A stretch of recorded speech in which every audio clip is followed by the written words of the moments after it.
Dubai जैसे मुल्क में जहां अब 1 दिरहम वाली चाय भी 4-4 दिरहम की मिल रही है, आप कह रहे हैं लेस इन्वेस्टमेंट में दुबई में रेस्टोरेंट खोला जा सकता है। जितनी जल्दी रेस्टोरेंट्स खुलते हैं इतनी जल्दी बंद भी हो जाते हैं, क्योंकि हर रेस्टोरेंट का चलना ज़रूरी नहीं है। क्लाउड किचन में रिस्क फैक्टर इसलिए कम है क्योंकि आपकी इन्वेस्टमेंट बहुत कम है। क्योंकि हमारे सारे लोग तो पर्दे के अंदर हैं, उनका हिजाब है बाकी दुनिया के साथ, उनको पता ही नहीं है कि कौन शेफ है और कौन बना के दे रहा है, क्योंकि कस्टमर इंटरेक्शन ही नहीं है। क्या लोग रिमोटली किसी और मुल्क में बैठ के आपकी सर्विसेज हासिल कर सकते हैं? बिल्कुल। इस वक्त 3 ऐसे इन्वेस्टर्स हैं मेरे साथ जो फिजिकली मुझसे आज तक मिले ही नहीं है, सिर्फ गूगल मीट पे बात हुई है, जहां पे कंपटीशन कम हो। तो ये सबसे ज्यादा इंपॉर्टेंट है। हम पाकिस्तानियों के लिए हमने रशियन भी खोल के दिया है, पाकिस्तानियों के लिए हमने जापानीज भी खोल के दिया है, इंडियंस के लिए हमने थाई खोल के दिया है। ये जो हम आपको इतना कम करके बता रहे हैं कि इकोनॉमिक सोल्यूशन है, उसमें हमने हर चीज पे ऑलरेडी काम किया हुआ है। सही है कि भाई लाइसेंस भी कम से कम में होगा, बंदे आपको कम से कम रखने पड़ेंगे। ईज ऑफ डूइंग बिजनेस जो है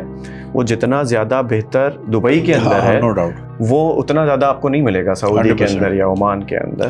खास तौर पे वो रेस्टोरेंट, आपके प्लेटफॉर्म से मैं मैसेज भी देना चाहूँगा कि वो रेस्टोरेंट्स जो कि बंद होना चाह रहे हैं या बंद होने की तरफ जा रहे हैं, तो वो फ्री ऑफ कॉस्ट हम ये सर्विस, मेरी team free of cost service देती है। जब से मैंने ये अपने कजन्स में या अपने दोस्तों में बोलना शुरू किया कि मेरा एक क्लाउड किचन है, तो उनको क्लाउड किचन का पता नहीं है। वो समझते हैं कि पता नहीं कोई कौन सा एक आसमान और किचन को मिला के बातें कर रहा है। क्या हमारे पास एक ऐसी रेसिपी है जो हम लेकर आ जाएंगे दुबई के अंदर तो आग लग जाएगी दुबई में, ऐसा हो जाएगा, लोग पागल हो जाएंगे। हाँ भाई, क्या है भैया, सारी जिंदगी सुना कि भैया फूड के बिजनेस में आ जाओ, रेस्टोरेंट खोल लो, खल्ली वल्ली बहुत प्रॉफिट्स है, और हमने ये देखा भी है दुनिया भर में होते हुए। लेकिन क्या बात हो कि अगर आपका रेस्टोरेंट हो दुबई में, लेकिन दुबई में रेस्टोरेंट खोलना आपको पता है आसान नहीं है। 1.5-2 मिलियन का खर्चा है, स्टाफ हायरिंग करनी है, परमिशंस हैं, दिस दैट, बड़ी झंझट है। लेकिन दुनिया हो रही है इवॉल्व, जैसे जैसे टेक्नोलॉजी आ रही है, आपकी दुकान छोटी से छोटी और आपके प्रॉफिट्स बड़े से बड़े होते जा रहे हैं। कॉन्सेप्ट है क्लाउड किचन। क्लाउड किचन एक ऐसी टेक्नोलॉजी है, एक ऐसा जरिया है कि आप एक छोटी सी स्पेस से बहुत सारे रेस्टोरेंट्स ऑपरेट कर सकते हैं और आपका बहुत ही कम इन्वेस्टमेंट में बेहतरीन रेस्टोरेंट खुल सकता है, डिलीवरी ओनली, और आपके प्रॉफिट्स मैक्सिमाइज हो सकते हैं। दुबई में मैं इस वक्त मौजूद हूं। आज के हमारे जो पॉडकास्ट के बहुत ही इंटरेस्टिंग गेस्ट हैं, शारिक रब्बानी जो कि कंसल्टेंट हैं, और हसन मोहम्मद जो हैं जो कि इन्वेस्टर हैं आर क्लाउड में। सो इस पॉडकास्ट पे आपको बताया जाएगा क्लाउड किचन किस तरह ऑपरेट होता है, किस तरह आप दुबई में दुनिया से कहीं से भी बैठ के अपना रेस्टोरेंट चला सकते हैं कम से कम इन्वेस्टमेंट में। आई होप मैंने तमाम आपके जो खदशात हों वो सवालात किए हों। बहुत इंटरेस्टिंग कॉन्वर्सेशन है, बहुत कुछ सीखने को है, और क्या पता कल को आपका एक खूबसूरत और ज़बरदस्त किस्म का रेस्टोरेंट दुबई में थ्राइव कर रहा हो। कैसे, आइए चल के बातचीत करते हैं।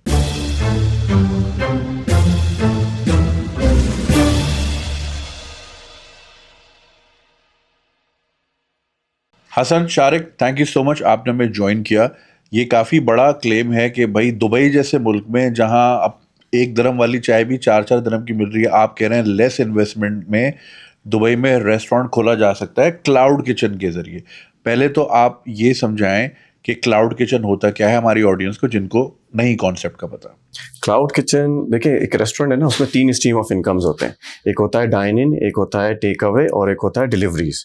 अगर डाइन इन को रिमूव कर दिया जाए उस कॉन्सेप्ट के अंदर से, तो वो क्लाउड किचन में कन्वर्ट हो जाता है। मतलब एक क्लाउड किचन जो है वो बेस्ड करता है डिलीवरीज पे और टेक अवेज पे। और इस वक्त अगर एज पर स्टैटिस्टिकल डेटा हम देखें तो एक रेस्टोरेंट भी जो है उसका 70% जो रेवेन्यू है ये इन 2 स्ट्रीम ऑफ इनकम से आ रहा है। डाइन इन पे फोकस कम है, उसके बहुत सारे रीजन हैं। उसका रीजन ये है कि पार्किंग पेड है, उसका रीजन ये है कि गर्मी ज्यादा है यहाँ पर, उसका रीजन ये है कि सालिक इंप्लीमेंट हो चुका है, मल्टीपल सालिक्स इंप्लीमेंट हो चुके हैं, फाइन का खतरा रहता है, टाइम कंज्यूमिंग है। तो इसी वजह से तादाद जो है वो डिलीवरी राइडर्स की बढ़ती चली जा रही है दुबई के अंदर। और 70% जब रेवेन्यू आना ही इस मॉडल के साथ है, अगर रेस्टोरेंट भी खोल लें तो इसी वजह से ज्यादा feasible model cloud kitchen. End of course आपको बड़ी जगह भी चाहिए, उसकी वेयर एंड टेयर है, मेंटेनेंस है। अव्वल तो भैया मिनाज साहब हमारे साथ आए हैं अभी इस ट्रिप पे, तो वो यही नोटिस कर रहे हैं कि मैं जहाँ जा रहा हूँ इंटीरियर बड़ा ज़बरदस्त है। ठीक है, तो यानी कि ख़र्चा अच्छा खासा यहाँ उसका भी होता है। फिर आपकी एम्प्लॉय रिटेंशन, उनके वीज़े, और अगर आप पाकिस्तानी हो गलती से और रेस्टोरेंट खोल रहे हो और पाकिस्तानी स्टाफ चाहिए तो वो भी मसला है। अच्छा, मैं अपना बताऊं, क्योंकि मैं काफ़ी दिन से रिसर्च कर रहा था, 2-3 साल से रिसर्च कर रहा था कि कोई फूड बिजनेस का ऑप्शन मिल जाए। बिजनेस मैं पहले से रन कर रहा हूं तो मुझे बिजनेस मॉडल पता है, बिजनेस स्ट्रैटेजीज पता है। अगर मैं यूएस में कुछ फ्रेंचाइजीज देख रहा था, कुछ नाम है जो ऑब्वियसली मैं नहीं ले सकता इसमें, मगर मुझे ये फील हुआ कि Dubai is the best place. फिर मैं शारिक से मिला, मुझे आइडिया हुआ कि अच्छा क्या कॉस्टिंग है, क्या रिटर्न्स हैं। तो मुझे फील हुआ कि एक रेस्टोरेंट जिसमें आपकी मिलियन से 2 मिलियन का सिर्फ आपको बैकअप चाहिए, जिसमें आपका रेंट 500,000, 6 लाख 7 लाख दिरहम तक का रेंट होता है। फिर आपकी ओवरहेड कॉस्ट होती है, शेफ कॉस्ट, आपको इंटीरियर एम्बियंस बनाना है, पूरी आपको इंटीरियर मैनेजमेंट करनी है। उससे बेहतर ये कि क्लाउड किचन का काम क्यों ना किया जाए, जो कि बेहतर है comparatively to the investment and returns as well. तो ये एक बेस्ट ऑप्शन मुझे दिखा। अच्छा, ये क्लाउड किचन जो होता है इसको कहाँ प्लेस किया जाता है? और आप मुझे बता रहे थे कि एक ही किचन में मल्टीपल रेस्टोरेंट्स का खाना बन सकता है। देखें, इसमें 2 चीज़ें होती हैं। पहली चीज़ तो ये है कि जिस तरह से रेस्टोरेंट को एक बहुत विजिबल जगह चाहिए होती है कि कॉर्नर की जगह हो, फ्रंट फेसिंग हो, रोड से कोई जा रहा हो तो नज़र आ जाए, बोर्ड बड़ा लगाना है।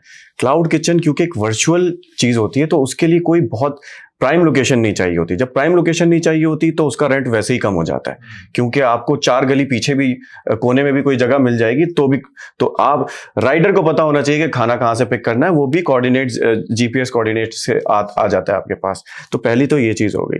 दूसरा, एक फ्लेक्सिबिलिटी ये होती है कि एक क्लाउड किचन के अंदर से एक जिस तरह से एक रेस्टोरेंट के अंदर से आप एक कुजीन चला सकते हैं। अगर पाकिस्तानी कुजीन है, इंडियन कुजीन है, तो वो उसी पे स्पेसिफिक रहते हैं।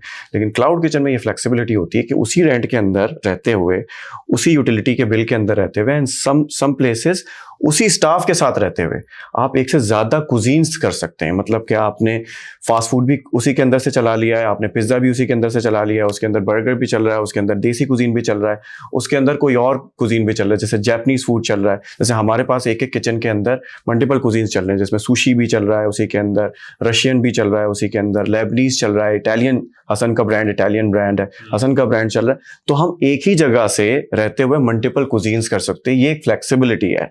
अगर एक कोई कुजीन नहीं चल पा रहा किसी एरिया के अंदर, वैसे तो हम पूरी ड्यू डिलिजेंस करते हैं, स्टैटिस्टिकल डेटा होता है, कौन से एरिया के अंदर कौन सा कुजीन चल सकता है, किस प्राइस रेंज पे चल सकता है, पूरी टीम है जो कि ये सारी चीजें मैनेज कर रही होती है। और दुबई में तो ये चीज़ करना बड़ा आसान है कि भाई देरा है तो पाकिस्तानी चलेगा, करामा है तो इंडियन चलेगा, जेएलटी वगैरह है तो रशियन, लेबनीज, इस तरह का तो बड़े आराम से एरिया डिवाइडेड भी है। अच्छा, एक चीज़ ये भी अगर आप नोटिस करें, वैसे ऑल ओवर द वर्ल्ड जितनी जल्दी रेस्टोरेंट्स खुलते हैं इतनी जल्दी बंद भी हो जाते हैं, क्योंकि हर रेस्टोरेंट का चलना ज़रूरी नहीं है।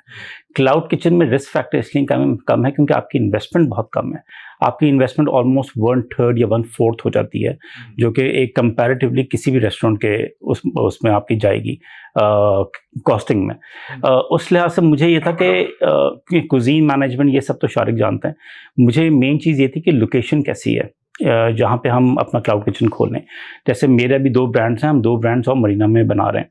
तो बिजनेस बे की लोकेशन क्यों ज़रूरी थी? क्योंकि it's a concrete jungle. Business bay, downtown, DIFC, Nad Al Sheba, MBR, ये जगह मेरी टारगेट है। तो 10 से 15 किलोमीटर में अगर मेरा फूड जा रहा है या मेरा कुजीन पहुंच रहा है, तो अगर एक बंदा 1-2 लाख का रेंट अफोर्ड कर सकता है स्टूडियो का, तो वो 40, 50, 60 दिरहम की मेरी एक कुजीन भी अफोर्ड कर सकता है। तो लोकेशन मैटर्स अ लॉट। इसमें एक चीज़ मैं ऐड करूँगा, क्योंकि जो मैकडॉनल्ड्स का उन्होंने रेक रोक, वो एक यूनिवर्सिटी में गया तो उसने पूछा कि मैं क्या बनाता हूँ, तो उन्होंने कहा तुम हैमबर्गर बनाते हो। तो उसने कहा मैं कैसा बनाता हूँ? तो उसने कहा कि तुम बहुत ही बुरा बनाते हो। तो उसने कहा तो मैं कामयाब क्यों हूँ, तुम लोग कामयाब क्यों नहीं हो? तो उसने कहा कि मेरा हैमबर्गर का बिजनेस नहीं है, मेरा बिजनेस रियल एस्टेट का है। मैं जगह देखता हूँ और वहाँ पे best of the best location देखता हूँ और वहाँ पे अपना खाना बेचता हूँ। तो ठीक है, कुजीन एक अपनी जगह मैटर करता है, मगर location matters a lot. Right. अच्छा, हम नंबर्स के ऊपर भी आएंगे कि लगभग कितना इन्वेस्टमेंट होती है, किस तरह ऑपरेशंस चलते हैं।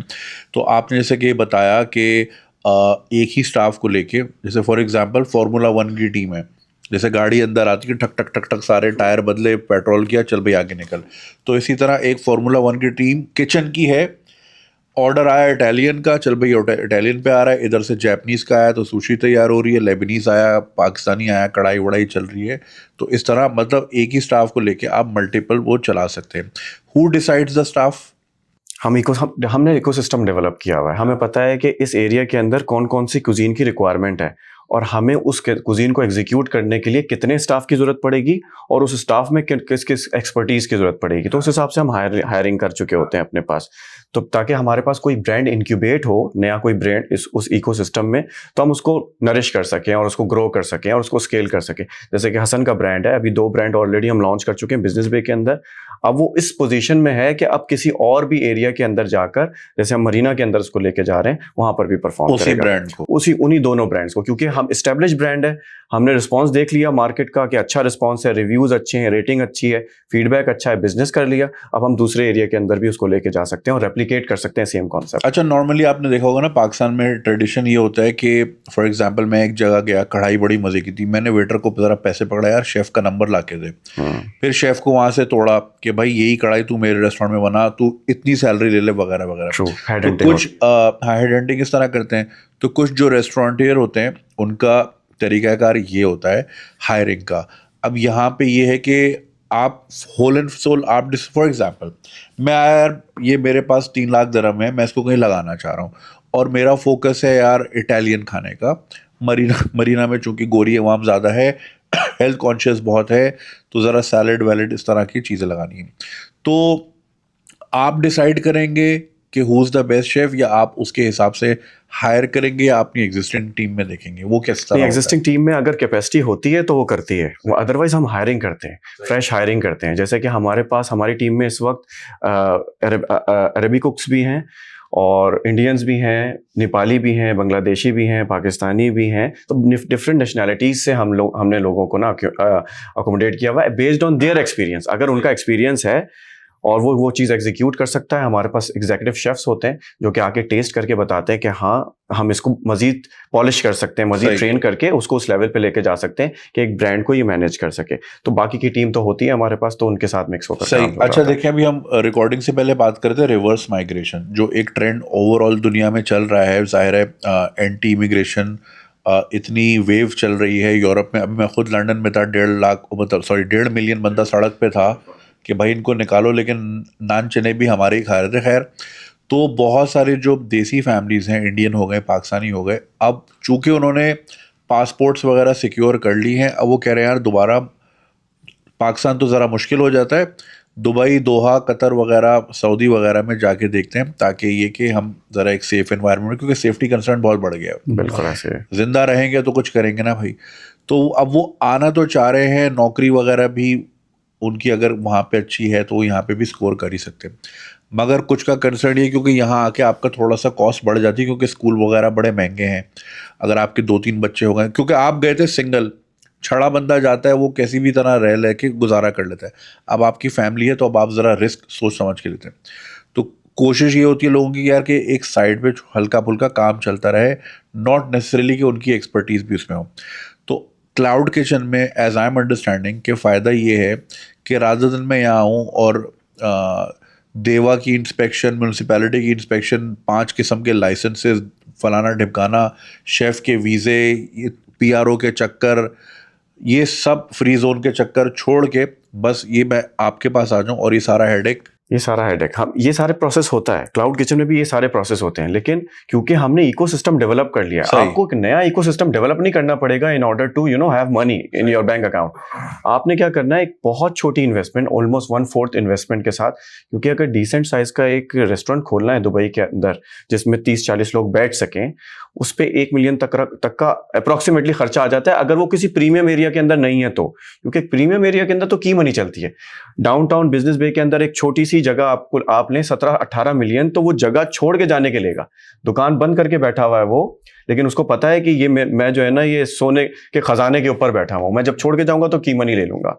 तो वो तो छोड़ दें, अगर एक नॉर्मल एरिया के अंदर जाते हैं तो भी तकरीबन इतना खर्चा आ जाता है। तो तकरीबन 1/3 1/4 इन्वेस्टमेंट के साथ आप एक अच्छा बिजनेस कर सकते हैं। और वैसे भी अगर आप रेस्टोरेंट खोलेंगे तो 70% रेवेन्यू तो भी आपका डिलीवरी बिजनेस से ही आना है। तो क्यों आपने इतने सारे वेटर्स रखने हैं और इंग्लिश बोलने वाला मैनेजर रखना है टाई लगा के जो आपके पास आके, इससे बेहतर ये है कि आपका कस्टमर से इंटरेक्शन कम से कम रहे और हेड हंटिंग भी नहीं होगी, जो आपकी वाली बात। आपको आकर कोई नहीं बोल सके, क्योंकि हमारे सारे लोग तो पर्दे के अंदर हैं, उनका हिजाब है बाकी दुनिया के साथ, उनको पता ही नहीं है कि कौन शेफ है और कौन बना के दे रहा है, क्योंकि कस्टमर इंटरेक्शन ही नहीं है। तलबात के थ्रू, डिलीवरू के थ्रू, नून के थ्रू, करीम के थ्रू आप ऑर्डर्स रिसीव कर रहे हैं, आपके लड़के अंदर किचन के अंदर ऑर्डर प्रिपेयर कर रहे हैं और डिस्पैच कर रहे हैं, तलबात का राइडर आके लेके जा रहा है। तो वो वाला मसला जो आपने हाईलाइट किया वो भी नहीं होता इसके अंदर, तो ये एक एडवांटेज होता है। एक चीज़ ये भी, जैसे मैंने कहा कि मैं खुद फ्रेंचाइजेस को सर्च कर रहा था, स्पेशली मैं यूएस की मार्केट को थोड़ी मेरी रिसर्च थी। एक फ़र्क ये आ जाता है इस चीज़ में कि आपको फ्रेंचाइज में भी ना टीम मैनेज करनी है, जैसे आपको खुद ट्रेनिंग करनी है वहाँ जाके, उनकी रिक्वायरमेंट है स्पेसिफिकली। बहुत सारी फ्रेंचाइजेस को जिनको मैंने विजिट किया, यहाँ मेरे फ़ायदे ये था, मैं तो खाना नहीं बनाना जानता, या लीगली मेरी वाइफ भी यहाँ पे घर पे बना के कहीं पे आपकी कोई डिलीवरी सर्विस नहीं कर सकती हैं। तो मेरी बेस्ट चीज़ ये थी कि मैं एक बिजनेस मॉडल में जंप इन करूँ और देखूं कि हो क्या रहा है। और एक क्लाउड किचन, क्योंकि इन्वेस्टमेंट पॉइंट ऑफ व्यू से अगर देखा जाए, तो मैं जब रेस्टोरेंट सर्च कर रहा था कि लेट्स से हमने सोचा था कि बिरयानी बना के बेचेंगे या देसी कोई होटल बनाएंगे, रेस्टोरेंट बनाएंगे, उसमें कुछ ना कुछ अपना ही प्रोडक्ट्स सेल करेंगे, तो वो कम से कम भी नॉर्मल एरिया में भी 1.5 से 3 मिलियन तक की इन्वेस्टमेंट थी।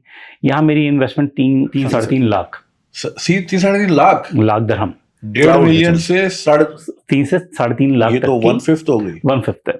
अच्छा, उसमें फ़र्क ये है कि जो फ्रेंचाइज है, अगर आपको सेकंड फ्रेंचाइज खोलनी है तो आपको इतनी ही इन्वेस्टमेंट करनी है जितनी आपको फर्स्ट फ्रेंचाइज में करनी है। इसकी खासियत ये है कि आप ट्रेडिशनल का कह रहे हैं कि अगर मैंने लेट्स सपोज कढ़ाई इन मैंने खोला नादा में, मेरा तकरीबन 1.25 से 1.5 मिलियन लग गया।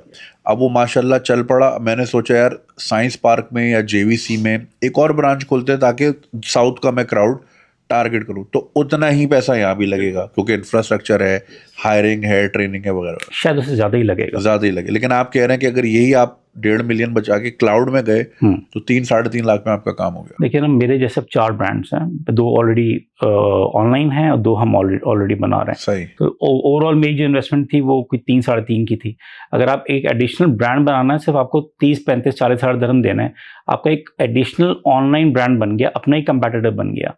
अच्छा, ये चीज़ मुझे नहीं पता थी, ये चीज़ मुझे शारिक नहीं बताई कि लेट्स से मेरा बाइट्स डी इटालियानो मेरा ब्रांड है और एक है ट्विस्ट एंड रैप जो मेरा एक और ब्रांड है।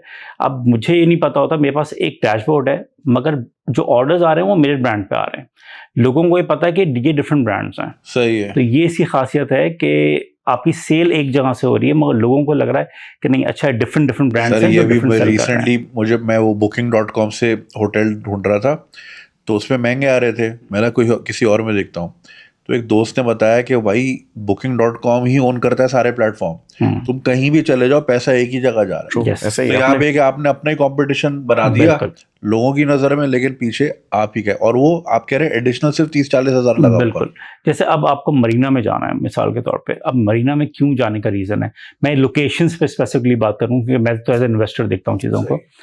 उसमें ये कि देखिए Marina, JBR, JLT, Palm, TECOM, Max, ये एरियाज हैं, राइट। अब मरीना के इटसेल्फ अगर मैं कहीं और बाहर भी ना जाऊँ ना, मरीना खुद इतना बड़ा एरिया है कि 50, 60, 70, 80 ऑर्डर्स मुझे इटसेल्फ सिर्फ मरीना से आ सकते हैं।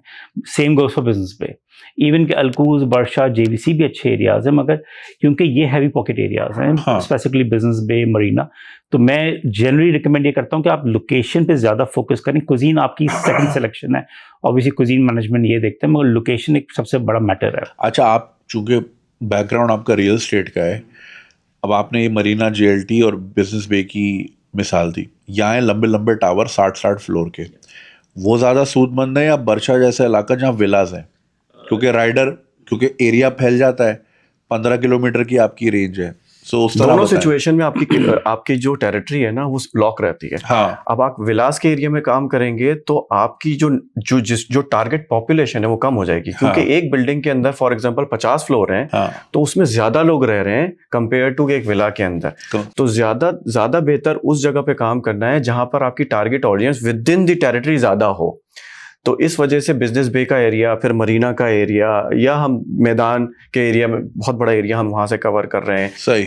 JVT, JVC के एरियाज, या तो JLT का जो एरिया, JLT में अभी हमने नया एक किचन खोला है, वहाँ पर सही। पूरा इकोसिस्टम आप डेवलप कर रहे हैं सही। ताकि अगर कोई नया ब्रांड आता है तो हम वहाँ पे उसको इनक्यूबेट कर सकें, फैसिलिटेट कर सकें। तो वो सारे हैसल्स जो हम अभी आपने काउंट करवाया, वो सारे हैसल्स से वो सारी चीज़ें। अच्छा, ये हम बहुत सारे दुबई के एरियाज के नाम ले रहे हैं, सो ऑब्वियसली जो नॉन दुबई रेजिडेंट्स हैं उनको शायद क्लिक ना हो रहा हो, JVC, JLT, मरीना, बिजनेस बे, ये हाई एंड इलाके हैं। और डाउनटाउन वगैरह ये तस्वीरें अगर आप देखें अपने या गूगल करके आप देखें, ये हाई एंड इलाके हैं। टिकट साइज भी अच्छा है, एवरेज टिकट ऑर्डर साइज भी बड़ा अच्छा होता है। अच्छा, एक चीज़, रिवर्स माइग्रेशन की तो हमने बात कर ली कि जो फैमिलीज अब बच्चे बड़े हो रहे हैं उनको ज़रा कंसर्न है वहाँ पे सेफ्टी के, स्कूल में हर कुछ पढ़ा रहे हैं, वो नहीं चाह रहे वहाँ पे उस माहौल में रहना। एक तो रिवर्स माइग्रेशन हो गई। एक ऐसी भी अवाम है जिससे नहीं करना माइग्रेट, वो they're happy in Canada, they're happy in Australia. However, क्या बुराई है कि अगर मेरा एक रेस्टोरेंट दुबई में चल रहा हो, क्योंकि अब तो हम एक ग्लोबलाइज दुनिया में रहते हैं, इंटरनेट की कनेक्टिविटी है, तो आप तो कहीं से भी बैठ के ऑपरेट कर सकते हैं। तो जिस तरह लोग दुनिया भर में इधर उधर बैठ के अमेजॉन, शॉपिफाई वगैरह वगैरह चला रहे हैं, क्या लोग रिमोटली किसी और मुल्क में बैठ के आपकी सर्विसेज हासिल कर सकते हैं? बिल्कुल। इस वक्त 3 ऐसे इन्वेस्टर्स हैं मेरे साथ जो फिजिकली मुझसे आज तक मिले ही नहीं है, फिजिकली मिले ही नहीं, आए सिर्फ भी नहीं गूगल क्या? मीट पे बात हुई है, फिजिकली मुलाकात नहीं हुई। जिस तरह से हम रूबरू बैठे हुए, रूबरू आज तक नहीं हुए। क्यों? क्योंकि वो दुबई आए ही नहीं। ठीक है, कभी आके चले गए थे लेकिन मुझसे मुलाकात नहीं हुई। तो ऐसे क्लाइंट्स भी हैं जो वहाँ बैठे हुए, जर्मनी में हैं, खुश हैं, US में हैं, खुश हैं, कनाडा में, ऑस्ट्रेलिया, जहाँ पे भी हैं, लेकिन वो अपना बिजनेस जिस तरह से यहाँ से बैठ के लोग UK में बिजनेस कर रहे हैं, US में बिजनेस कर रहे हैं, उसी तरह से वहाँ से बैठकर यहाँ पे भी बिजनेस किया जा सकता तो है। किसी पेपर वर्क के लिए भी नहीं आना पड़ता? पेपर वर्क के लिए भी, क्योंकि सारी चीजें वर्चुअल, अब बैंक अकाउंट भी वर्चुअली खुल जाता है और लाइसेंस भी वर्चुअली बन जाता है। सही। उनकी ईमेल एड्रेस पे जाएगा साइनिंग के लिए, सारी चीजें जो है ऑथेंटिकेशन वगैरह सारी चीजें ईमेल पे होती हैं वर्चुअली। डिजिटल वर्ल्ड के अंदर इस वक्त हम हैं, तो किसी भी चीज के लिए आपको ये नहीं होता कि फिजिकली आपको वहां पे प्रेजेंट होना पड़ेगा। लेकिन देखिए ना, हमने हमेशा सुना, देखिए जाहिद न्यारी की अगर आज तक कोई ब्रांच नहीं खुली, उसकी वजह ये कि भैया गले पे खुद बैठना है। अगर गले पे खुद नहीं भी बैठना है तो एक एक प्रोसेस को खुद समझना है, खड़ा होना है, क्योंकि सर पे खड़े होकर काम कराने का रिवाज है हमारे यहाँ। तो डू यू थिंक कि ये चीज़ अब इवॉल्व हो गई है और इसमें अब वो लिमिटेशंस नहीं है कि मैं सारे काम छोड़ के मैं क्लाउड पे खड़ा रहूँ, वहाँ पे कितने ऑर्डर आ रहे हैं, क्या हो रहा है, इसकी जरूरत नहीं है? देखिए, ऑपरेशंस तो हम देखते हैं क्योंकि we are expert in that. आप ना खाना बना सकते हैं, ना खाना पैक कर सकते हैं, ना खाना डिस्पैच कर सकते हैं, वो तो हमारी टीम नहीं करना है। तो आप वो मॉनिटर कर सकते हैं, आपके पास एक्सेस होता है किचन का, आप वर्चुअली देख सकते हैं। जिस दुनिया में जहां भी बैठे हुए हैं आप CCTV पे देख सकते हैं कि मेरे किचन में इस वक्त क्या हो रहा है, पहली चीज। दूसरी चीज, गल्ले पे अभी भी आप ही बैठे हुए हैं, क्योंकि जो लाइसेंस है उसका, जो कॉर्पोरेट बैंक अकाउंट हमने आपको खोल के दिया है, तो लाइसेंस भी 100% आपके नाम पे ही है, बैंक अकाउंट भी 100% आपके नाम पे ही है। तो टेक्निकली गल्ले पे तो आप ही बैठे हुए हैं। आपको जो हमें सर्विस फीस देनी है या जो रेंट देना है वो उसी पैसों से निकाल कर देना है जो कि आपके बैंक अकाउंट में आया। सही। तो गल्ले पे आप US में बैठे हुए, आपको दुबई में बिजनेस चल रहा है, लेकिन गल्ले पे टेक्निकली आप ही हैं, क्योंकि हमारे पास आपके बैंक अकाउंट का, आपके लाइसेंस का कोई एक्सेस नहीं होता। अच्छा, अब लेट्स टॉक नंबर्स, सीधा सीधा स्ट्रेट अवे ट्रांसपेरेंसी के साथ। एक डिसेंट अमाउंट का, फॉर एग्जांपल मुझे जो है चाइनीज़ खोलना है, ठीक है, और मैं एरिया टारगेट कर रहा हूँ, लेट्स से बिजनेस बे या डाउनटाउन या सतवा वगैरह वगैरह, तो एक लगभग कितनी इन्वेस्टमेंट फर्स्ट स्टेज पे चाहिए होगी एक क्लाउड किचन को रन करने के लिए? देखिए, 2 स्टेजेस हैं इसकी। एक है कैपिटल इन्वेस्टमेंट, सही है, कैपेक्स, कैपिटल एक्सपेंडिचर। एक है ऑपरेशनल एक्सपेंडिचर, सही है। एक है बिल्डिंग को बनाने की कीमत और एक दूसरी है उसकी मेंटेनेंस की कीमत। सही। मतलब एग्जाम्पल के तौर पर एक है गाड़ी खरीदने की कीमत और दूसरा है उसके अंदर ऑयल डालना है, उसके अंदर फ्यूल डालना है, उसकी कीमत। सही। तो ऑपरेशनल एक्सपेंस के मद में हम बोलते हैं 100,000 आपके पास होने चाहिए ऑपरेशनली उसको रन करने के लिए, दिरहम्स। और इनिशियली आपको 200,000 लगेंगे आपके। उसके अंदर आपका लाइसेंस भी होगा, आपके लड़कों के वीजास भी होंगे। स्टेज 1 बताएं। मेरे पास 3 लाख दिरहम जेब में है, मैं आया शारिक भाई, हसन भाई आपके पास, पहले कितने देने पैसे मैंने? 200,000। उसी वक्त लगेगा बिल्डिंग कंस्ट्रक्शन के लिए बेसिकली। तो उसमें क्या क्या चीजें आप लोग कवर करेंगे? सारी चीजें उसमें ट्रेनिंग्स भी हैं, उसके अंदर पैकेजिंग मटेरियल भी है, उसके अंदर फूड फोटोग्राफी भी है, उसमें लाइसेंस भी है, वीजा भी है, बैंक अकाउंट ओपनिंग भी है और सारी चीजें। अच्छा, ब्रांडिंग वगैरह भी आप लोग सारी चीजें हम बताएंगे कि कौन सा एरिया होना चाहिए। कंपटीशन गैप एनालिसिस करते हैं हम मार्केट का। हाँ, ये मैंने पूछा। सबसे इंपॉर्टेंट है गैप एनालिसिस करना कि कौन से एरिया के अंदर कौन सा कुजीन परफॉर्म कर सकता है और कौन से एरिया के अंदर कौन सा कुजीन परफॉर्म परफॉर्म नहीं करेगा। तो ये आइडेंटिफिकेशन सबसे ज्यादा इंपॉर्टेंट और है। ये डेटा आप कहाँ से पुल कर रहे हैं? हमारे पास एग्रीगेटर्स का डेटा होता है, सही है, एग्रीगेट तलबार, डिलीवरू, नून, करीम, उनसे जो डेटा आता है उसके बेसिस पे हम बताते हैं कि यहाँ गैप क्रिएट हो रहा है, डिमांड ज्यादा है सप्लाई से, तो ये गैप क्रिएट हो रहा है। तो हम हमेशा कोशिश ये करते हैं कि उस एनवायरनमेंट में इंक्यूबेट करें ब्रांड को जहां पे कंपटीशन कम से कम हो, ताकि उसकी नर्चर के लिए, उसको ग्रो करने के लिए एनवायरनमेंट उसका अच्छा हो। क्योंकि कंपटीशन ज्यादा होता है तो वो आप अपनी बिड बढ़ा रहे होते हैं, अपनी मार्केटिंग कॉस्ट बढ़ा रहे होते हैं, वो भी बढ़ा रहे होते हैं, और इस तरह से, और अपनी आप डिस्काउंट भी दे रहे होते हैं, साथ साथ वो भी डिस्काउंट दे रहे होते हैं। तो इससे बेहतर है कि किसी ऐसे कुजीन के साथ काम किया जाए, किसी ऐसे एरिया के अंदर और ऐसे कुजीन पे काम जहां पे कंपटीशन कम हो। तो ये सबसे ज्यादा इंपॉर्टेंट है। हम पाकिस्तानियों के लिए हमने रशियन भी खोल के दिया है, पाकिस्तानियों के लिए हमने जापानीज भी खोल के दिया है, इंडियंस के लिए हमने थाई खोल के दिया है। हालांकि वो आए इसीलिए थे हमारे पास कि हमारे पास एक ऐसी रेसिपी है जो हम लेकर आ जाएंगे दुबई के अंदर तो आग लग जाएगी दुबई में, ऐसा हो जाएगा, लोग पागल हो जाएंगे। तो ऐसा बहुत दफा हुआ है मेरे साथ। लेकिन मैंने जब खाया तो मैंने बोला कि ठीक है, अच्छी है रेसिपी आपकी बिरयानी की, बट ऐसा भी नहीं है कि आग लगा देगी, क्योंकि उनको अपने घर का खाना पसंद है, मुझे अपने घर का खाना पसंद है। तो वो उस प्रोस्पेक्ट से देख रहे होते हैं कि नहीं, मुझे तो बहुत पसंद है ये खाना, तो दुनिया को भी अच्छा लगेगा। तो जरूरी नहीं है कि जो चीज आपको अच्छी लगती है वो दुनिया को भी अच्छी लगे। सही है। तो आपने गैप एनालिसिस किया, ब्रांडिंग, पैकेजिंग भी सारी आप लोग सब चीजें packaging A to Z turnkey solution, hiring, visas, licensing. अच्छा, लाइसेंसेस कौन से चाहिए होते हैं इसमें? देखें, आप मेनलैंड का भी लाइसेंस ले सकते हैं, आप फ्री जोन का भी लाइसेंस ले सकते हैं, क्योंकि आपको कोई प्रॉपर कंप्लीट शॉप बनाकर काम नहीं करना। आपको B2C नहीं करना, B2B करना है। आप सेल करते हैं तलबात को, तलबात अपना कमीशन रखता है और आगे कस्टमर तक वो खाना पहुंचा देता है। तो जब B2B होता है तो आप फ्री जोन का भी, ज्यादातर हम प्रेफर करते हैं कि फ्री जोन का लाइसेंस हो, और उस पे हम, क्योंकि फ्री जोन के लाइसेंस की कीमत भी कम होती है। ये जो हम आपको इतना कम करके बता रहे हैं कि इकोनॉमिक सोल्यूशन है, उसमें हमने हर चीज पे ऑलरेडी काम किया हुआ है। कि भाई लाइसेंस भी कम से कम में होगा, बंदे आपको कम से कम रखने पड़ेंगे, एरिया ऐसा होगा कि जहां पर और भी दूसरे ब्रांड्स काम कर रहे होंगे उस किचन के अंदर, तो आपको रेंट भी कम देना पड़ेगा, यूटिलिटी भी कम देना पड़ेगा। तो ये इकोसिस्टम जिसकी मैं बात कर रहा हूँ, ये डेवलप ही इस अंदाज में किया गया है कि 3 लाख के अंदर आपका पूरा ब्रांड ना सिर्फ स्टार्ट हो जाएगा, बल्कि ऑपरेशनली 6 महीने 8 महीने जो आपको सर्वाइवल टाइम होता है, क्योंकि ऐसा नहीं होता कि हमने ब्रांड आज लाइव किया और पैसा आना शुरू हो गया। जिस तरह से कोई भी अदर बिजनेस, कोई भी आप टेलर शॉप ले लें, कोई सैलून ले लें, तो किसी एरिया के अंदर आप खोलेंगे, उसको पहले महीने सरवाइव करेगा, दूसरे महीने कम होगा, 6 महीने के बाद फिर इतना बिजनेस आना शुरू हो जाएगा कि उसका सर्वाइवल अच्छा हो जाएगा, प्रॉफिट निकालना शुरू हो जाएगा। तो इसी तरह से ऑनलाइन प्लेटफॉर्म्स पे भी ऐसे ही होता है। ये भी ऑनलाइन शॉप है, सही, तो उसमें भी आपको 6 से 8 महीने का बैकअप चाहिए होता है। तो ये जो 100,000 मैंने अलहदा से मैं बोलता हूँ कि आपके पास होने चाहिए आपके बैंक अकाउंट में, वो सेफ साइड, वो इसीलिए बोलता हूँ ताकि आपके इस जर्नी में ऑपरेशनल, क्योंकि रेंट आपको देना है, बिजनेस करे ना करे रेंट देना पड़ेगा आपको वीजा सैलरी देनी पड़ेगी, बिजली का बिल आएगा तो देना पड़ेगा, वरना वो बिजली कट करके जाएंगे। तो ये सारी चीजें आपको रखनी पड़ती हैं बैकअप के तौर पे। और इसके एज पर एक्सपीरियंस अब तक बहुत सारे ब्रांड्स खोल चुके हैं। अच्छा, इसमें मंथ टू मंथ कॉस्ट मुझे जरा समझाएं। कि वो किस तरह होगा मंथ टू मंथ? देखिए, जिस तरह से आप एक टेनेंसी कॉन्ट्रैक्ट करते हैं, यहाँ पर आप रह चुके हैं, आपको पता है कि आपको यहाँ पे साल के 4 चेक्स देने पड़ते हैं, 4 चेक्स 1 साल के पूरे पे करने पड़ते हैं। तो हमने जिनसे किचन लिया हुआ होता है उनको भी हमने इसी तरह से पे किया होता है। हम आगे जो रेंट आउट करते हैं, उस जितने में हमने किचन लिया हुआ होता है उससे कम में हम रेंट आउट करते हैं, क्योंकि एक से ज्यादा इन्वेस्टर को हम एक ही जगह इंक्यूबेट कर लेते हैं। सही। तो लेकिन हम लेते हैं हम उसी तरह से कि आप 4 चेक्स के थ्रू आप हमें पेमेंट कर देंगे, पूरे साल की पेमेंट कर देंगे, एक लमसम पेमेंट होगी, उसमें पूरी सर्विस चार्जेस के साथ होती है, वो सारी चीजें उसके अंदर होती है। उसमें यूटिलिटीज हो गई, सैलरीज हो गई, सब कुछ हो गया। तो फिर मंथली बेसिस पे is there like a commission sharing या क्या सेल्स के ऊपर? Nothing like this. कमीशन जो है वो जो तलबात एक ऑर्डर पे पर ऑर्डर जो कमीशन ले रहा होता है, बस वही होता है, हमारा कोई कमीशन नहीं है।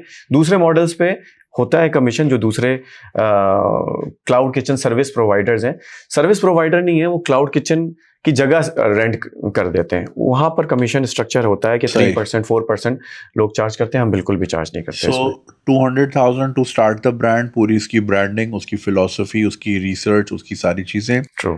100,000 एज अ बैकअप ऑपरेशंस चलाने के लिए। और फिर जो आप ये चेक्स कह रहे हैं, ये अलग हैं? नहीं, ये उसके साथ है, ये 100,000 के चेक्स हैं बेसिकली, ये 100,000 ये 100,000 को हमने पोस्ट 4 डेटेड चेक्स हैं। सो फॉर एग्जांपल 2 लाख दिरहम में मैंने आपको दिया, आपने मुझे पूरी रिसर्च करके बता दिया कि जी इस एरिया में ये कुजीन बेहतरीन हो सकता है, ब्रांडिंग, पैकेजिंग, टीम, इंक्यूबेशन, सारा। अच्छा, ये पूरा प्रोसेस कितने अरसे में कर रहे हो आप? 40 डेज मिनिमम, 60 डेज मैक्सिमम। कुछ चीजों में हमारी लिमिटेशन होती है कि लाइसेंस अप्रूव होकर नहीं आया। हाँ, जुनेद ने लाइसेंस के लिए अप्लाई किया था, लेकिन ड्यू टू सम रीजंस अभी केवाईसी कंप्लीट नहीं हुई, डिले हो गया। सही। हमने तलबात को ऑनबोर्ड करने के लिए डॉक्यूमेंट्स दिए, due to some reasons delay हो।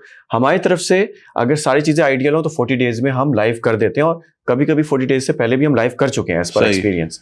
लेकिन कभी कभी ऐसा होता है कि 60 डेज तक लग जाते हैं। अगर हम आज स्टार्ट लेंगे तो कभी कभी 60 डेज भी लग जाते हैं। सो 2 लाख में 60 दिन के अंदर अंदर मैक्सिमम दुकान मेरी खड़ी हो गई है, दुकान खड़ी हो गई, good to go. Good to go. एक 61st डे पे पहला ऑर्डर जाने को अल्हम्दुलिल्लाह रेडी है, ठीक है।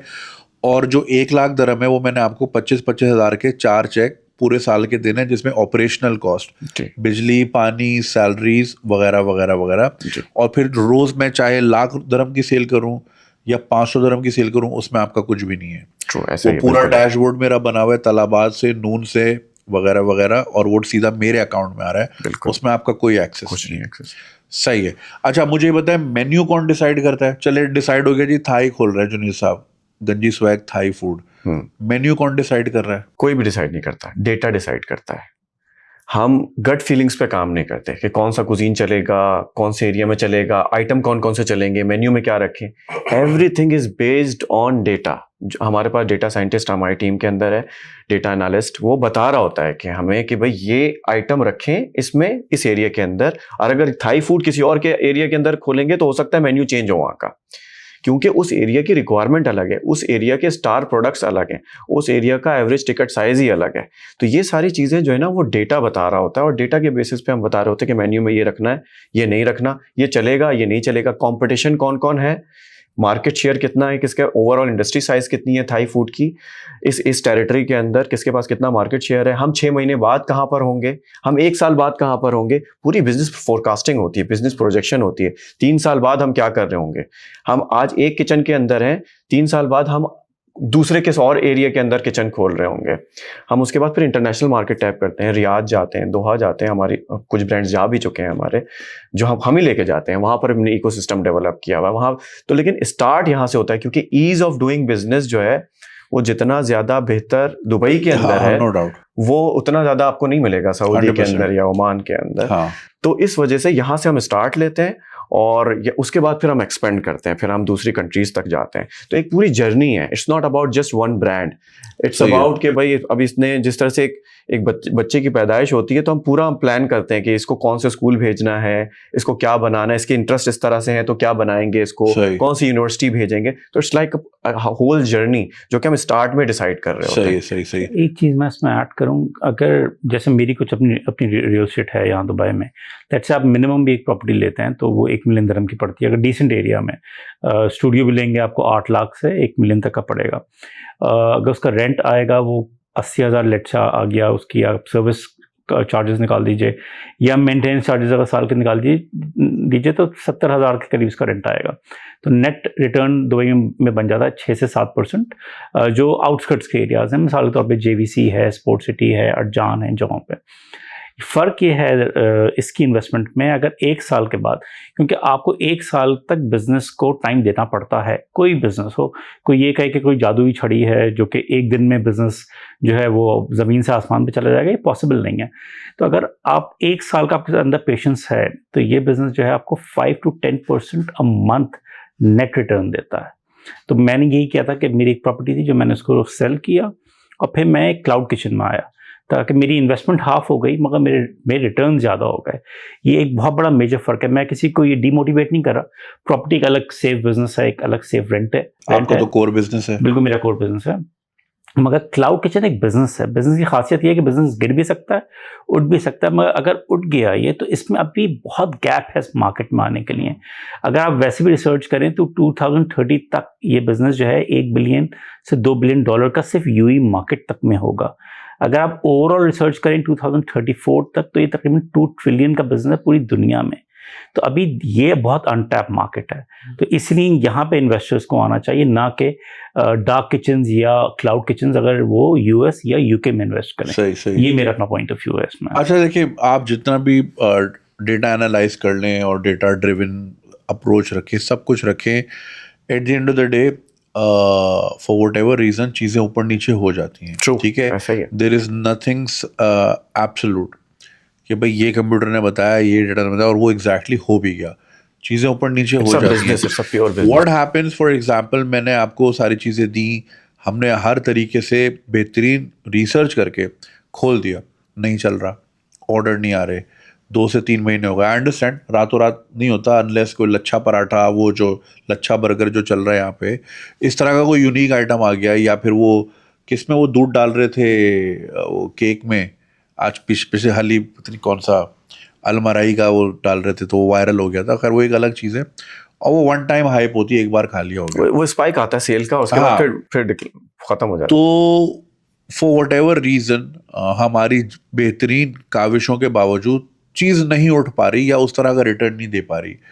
फिर मतलब क्या शारिक साहब और हसन हाथ उठा लें कि भाई हमने तो काम करके दिया, अब आपकी चीज़ नहीं चल रही, या फिर ये कि हम उसमें फिर ट्वीकिंग करेंगे, हम मेन्यू ऊपर नीचे करेंगे, प्राइसिंग ऊपर नीचे करेंगे, डिस्काउंट ऑफर लगाएंगे, इसके बारे में ज़रा बताएं। देखिए, so first of all it's a pure business like any other business, जिसमें फेलियर के चांसेस होते हैं, इसमें भी फेलियर के चांस है।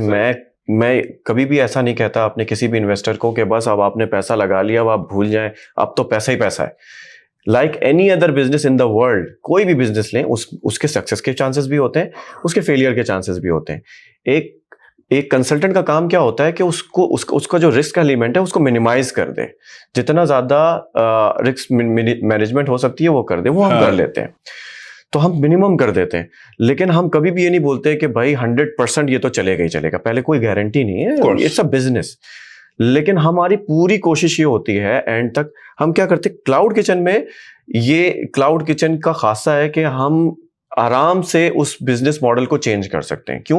क्योंकि कोई बोर्ड नहीं चेंज करना, कोई मेन्यू नहीं चेंज करना, कोई पूरा कॉन्सेप्ट नहीं चेंज करना। जिस किचन के अंदर आप हैं, हम क्या करते हैं कि उसी किचन के अंदर मॉडल आपका चेंज कर सकते हैं। डिस्काउंट, डिफरेंट स्ट्रेटजीज की पूरी टीम हमारी काम कर रही होती है, डिफरेंट स्ट्रेटजीज इंप्लीमेंट कर सकते हैं, डिस्काउंट्स दे सकते हैं, या तो आपके लिए उसी किचन के अंदर रहते हुए दूसरा ट्रेनर लाकर ट्रेनिंग करवाकर दूसरा कुजीन भी लॉन्च कर सकते हैं उसी लाइसेंस पे, उसी खर्चे के अंदर। ये भी मैंने पूछना था कि भाई अगर मेरा इटालियन नहीं चला, उसी लाइसेंस पे नाम चेंज, उसी लाइसेंस पे दुकान ही चेंज हो गई, दुकान चेंज हो गई ना, आपको किसी भी चीज का खर्चा नहीं होगा। हम सिर्फ आपका ट्रेड नेम रजिस्ट्रेशन करवाएंगे उसी लाइसेंस पे के अम्ब्रेला के अंदर रहते हुए, और दूसरा कुजीन लॉन्च कर देंगे। तो हम एंड तक तो जो एज पर माई एक्सपीरियंस, बहुत सारे इन्वेस्टर्स के साथ काम किया, तो ऐसा नहीं है कि फेलियर्स नहीं है, मेरे साथ भी फेलियर्स हैं, ठीक है। I will be very honest and open with you. किसी भी बिजनेस में फेलियर होते हैं, तो मेरे बिजनेस में भी फेलियर है।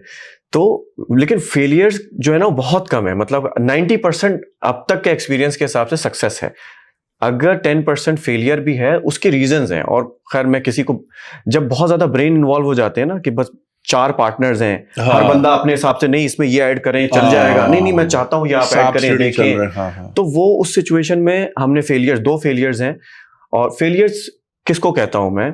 हमने आपको बोला कि आप 8 मंथ्स के अंदर for example break even touch कर जाएंगे, ऑपरेशनल ब्रेक इवन टच कर जाएंगे। 8 मंथ्स के बाद फंड इंजेक्शन आपको नहीं करनी पड़ेगी अपनी जेब से, ये 3 लाख के ऊपर, ये जो 3 लाख की इन्वेस्टमेंट है, इसके ऊपर से आपको फंड इंजेक्शन नहीं करनी पड़ेगी। लेकिन जो हमने एंटिसिपेशन की थी, जो प्रोजेक्शन की थी, वो ड्यू टू सम रीजंस नहीं हो पाई। तो होता क्या है कि 2 महीने और लग गए उसको, 3 महीने और लग गए एडिशनल। मेरे लिए ये फेलियर है।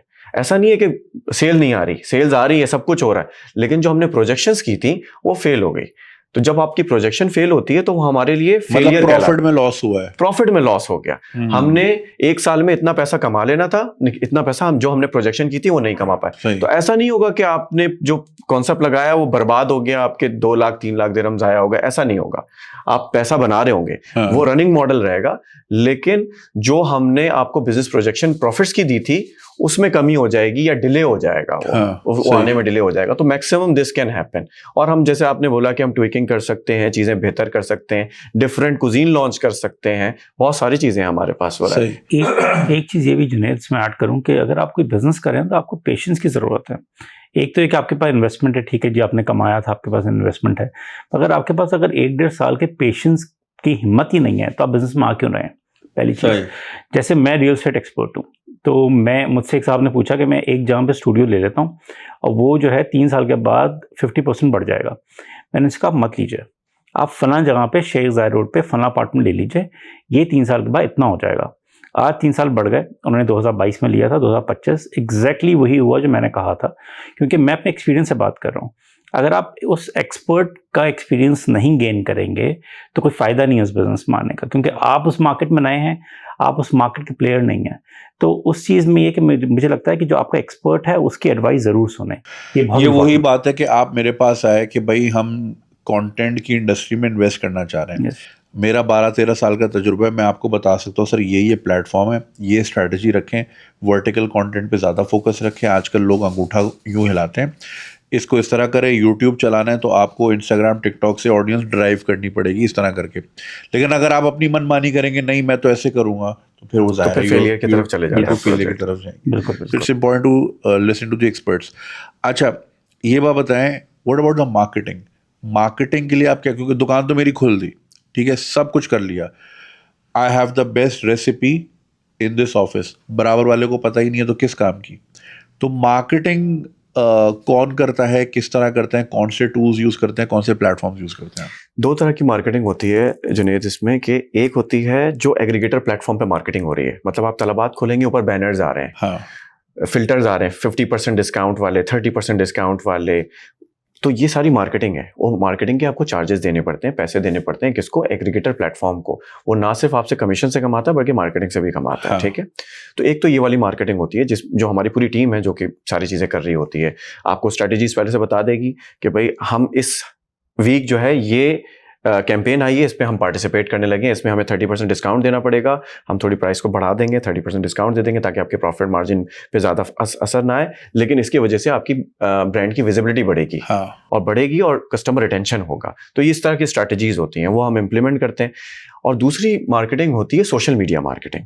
सोशल मीडिया मार्केटिंग जो है हम दो तरह से करते हैं। एक तो हमारे पास इन हाउस टीम भी है जो कि बेसिक लेवल की, we are expert in F&B consultancy, we are not a digital marketing firm. सही है। तो हम ये कम्युनिकेट कर देते हैं कि देखिए हमारे पास कैपेसिटी है, और शुरू में आपको ना फोकस रहना पड़ता है एग्रीगेटर मार्केटिंग पे, और जब आपको लगेगा कि नहीं अब हम ब्रांड ग्रो कर गया, 1 साल के बाद ग्रो कर गया, तो फिर आप डिजिटल मार्केटिंग की किसी कंपनी को हायर करके करवा सकते हैं। हम भी कनेक्ट कर सकते हैं आपको, हम रिकमेंड कर सकते हैं कि भाई हमारे 4 ब्रांड इनके पास हैं फॉर एग्जांपल, और ये बहुत अच्छा काम कर रहे हैं, तो आप भी इनके साथ बात कर लें और इनके साथ कर लें। तो कुछ कोलैबोरेशंस हैं जिनको हम रेफर कर देते हैं। Otherwise it's up to you कि आप अगर समझते हैं कि नहीं ये फलाने मार्केटिंग की कंपनी मुझे वायरल कर सकती है और जिसकी वजह से मेरा बिजनेस अच्छा चल सकता है, गाइडलाइंस हम ही प्रोवाइड करेंगे कि इस वक्त ये कैंपेन आप लॉन्च करें, ये बताएं, इस तरह का कंटेंट बनाएं। वो अपने हिसाब से आप कंटेंट को रीडिज़ाइन कर सकते हैं, लेकिन इनपुट्स हमारी टीम की तरफ से जाते हैं कि भाई इस वक्त तालाबात पे ये कैंपेन आई हुई है तो हमें इसको प्रमोट करना है सोशल मीडिया पे, तो वो अपने तरीके से प्रमोट कर सकते हैं। तो 2 तरह की मार्केटिंग है। एक तो प्योर हम ही करते हैं, जो हमारी टीम है वही करती है, जो कि एग्रीगेटर बेस्ड प्लेटफॉर्म पे मार्केटिंग है, और सोशल मीडिया पे शुरू में हम करते हैं बेसिक लेवल की, और उसके बाद अगर उनके पास ऑप्शन होता है कि हमारे साथ ही कंटिन्यू करें या तो किसी और के साथ। अच्छा देखिए, ये 3 लाख दिरहम प्लस और माइनस ऊपर नीचे हो ही जाती है कॉस्ट, ये लगभग $1,00,000 है। $1,00,000 आसान काम नहीं है, बहुत बड़ी अमाउंट है। जो बेचारे ओवरसीज़ पाकिस्तानी या ओवरसीज़ इंडियंस NRIs सुन रहे हैं, बड़ा घिस घिस के अपने आप को बड़ी मुश्किल से बनाते हैं। लाइक वी सेड कि फेलियर्स और सक्सेस हर बिजनेस का पार्ट है, ठीक है, वो किसी में भी हो सकता है। हाउएवर जान बंदे को पूरी मारनी चाहिए और सही मशवरा देना चाहिए, और सही चीज़ तो है तो बड़ी। And it's a new thing, मतलब रिलेटिवली न्यू है। क्लाउड किचन हम सुन रहे हैं काफ़ी सालों से, बट अभी भी ये एक रिलेटिवली न्यू इंडस्ट्री है। कोई ऐसी सक्सेस स्टोरी के बारे में बताएं जिसने आपको खुद भी सरप्राइज कर दिया हो कि यार ये चीज़ चल गई, और तुक्का नहीं, ज़ाहिर है आपने अपनी एक्सपर्टीज उसमें लगाई होगी, मगर जस्ट टू गेन कॉन्फिडेंस कि कोई सक्सेस स्टोरी अगर आप शेयर करना चाहें। और आपने एक और चीज़ बताई थी कि ये तो काम आपका फॉर प्रॉफिट है, ज़ाहिर है बिजनेस है अपनी चीज़। आप एक चीज़ ऐसा CSR करते हैं कि जो कोई खुदा ना खास्ता गिरता हुआ रेस्टोरेंट है या जो बंद होने की तरफ जा रहा है, आप उनको भी कंसल्टेंसी देते हैं, थोड़ी बहुत ट्विकिंग करके आपने गिरते हुए को, मतलब बीमार रेस्टोरेंट्स को आपने बिल्कुल ऐसे है। दवाई दी और वो दोबारा पैरों पे खड़े हुए। तो एक सक्सेस स्टोरी के बारे में बताएं और एक ये जो आप CSR करते हैं। सक्सेस स्टोरी ना बहुत सारी हैं। सक्सेस स्टोरी मेरे हिसाब से सक्सेस स्टोरी क्या होती है, इसमें ना लेयर्स हैं जुनेद भाई के, layer 1, layer 2, layer 3, layer 4। Layer 4 is a success story for me. Layer 1 में क्या होता है, एक किचन के अंदर हम सिर्फ एक ब्रांड लॉन्च करते हैं आपके लिए। जुनेद आए, जुनेद ने बोला मुझे एक ब्रांड लॉन्च करना है, हमने एक किचन के अंदर एक ब्रांड लॉन्च कर दिया, दिस इज लेयर 1। अब जुनेद उसी किचन के अंदर जुनेद के 4 ब्रांड्स चल रहे हैं, तो ये लेयर 2 की डिस्कशन है। फिर लेयर 3 में क्या करते हैं, वही चारों ब्रांड्स को लेकर हम किसी, जैसे मरीना में अब जा रहे हैं, ये लेयर 3 की तरफ जा रहे हैं हसन। उसके बाद मेरे कुछ ऐसे ब्रांड्स हैं जो लेयर 4 की तरफ जा चुके हैं, जो कि रियाद हम लेके जा चुके हैं, रियाद की मार्केट में लेके जा चुके हैं। तो अब वो मल्टीपल ब्रांड्स और मल्टीपल लोकेशंस पे ऑलरेडी मौजूद हैं यूएई के अंदर, अब वो इंटरनेशनल मार्केट टैप कर गए। तो इस तरह की 3 सक्सेस स्टोरीज हैं, अलग अलग सक्सेस स्टोरीज हैं, जो कि हमने आज से 3-4 साल पहले स्टार्ट किए थे, और बिल्कुल बेसिक और स्क्रैच लेवल से स्टार्ट किए थे, आज वो उस लेवल पे हैं। तो ये सक्सेस स्टोरीज हैं, बहुत सारी सक्सेस स्टोरीज हैं। कुछ ऐसी हैं जैसे कि हसन का ब्रांड है, और भी कुछ ब्रांड्स हैं जो लेयर 3 पे टच कर रहे हैं। अब हम लेयर 4 की तरफ जाएंगे, आज से हो सकता है 2 साल बाद या 2.5 साल बाद हम लेयर 4 की तरफ चले जाएंगे।